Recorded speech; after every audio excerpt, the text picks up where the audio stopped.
Do you ever have that random sensation of overwhelming dread when you know you're about to get up out of a chair and you can anticipate that your hips and knees are going to feel achy and sore?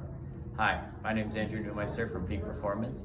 What I want to do today is talk to you a little bit about a couple things you can try to help limber up when you get out of a chair. Now, our joints in our hips and knees are full of synovial fluid. And what this fluid does is it helps to lubricate our joints so that there's less stiffness and achiness when we move around.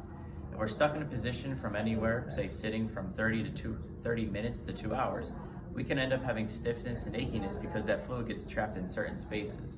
What I want to do for you now is teach you a couple easy limbering up maneuvers so that when you get out of a chair, it's going to feel a little bit easier to move around and you should have some less soreness as well.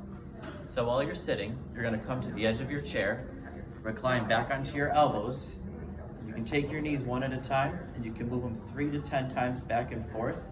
This is going to help loosen up your knee joints. While you're here, you can put one leg out straight and move it left and right like you're turning your toes from left to right, working on some hip rotation. Make sure to do that with both sides, 3 to 10 repetitions.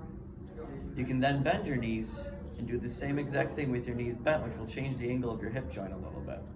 To stretch out your hip flexors, if you scooch a little further and straighten both your legs out, you'll feel a little bit of tension and tightness across the front of both hips, which is going to help you stretch out your hip flexors.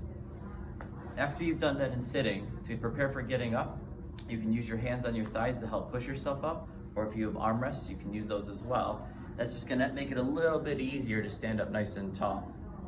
Once you're tall, a couple easy squats just to loosen everything up doesn't hurt.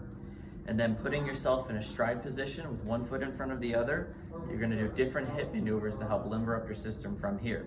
So with your hands on your hips, you can do a couple squats up and down, 3 to 10 repetitions.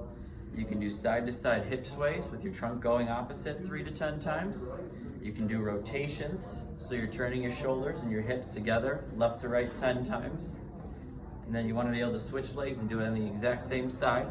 So you've got the squats, the side to sides, the rotations, and one of them I forgot to mention, which is crucial and key too, is you can do the front to backs.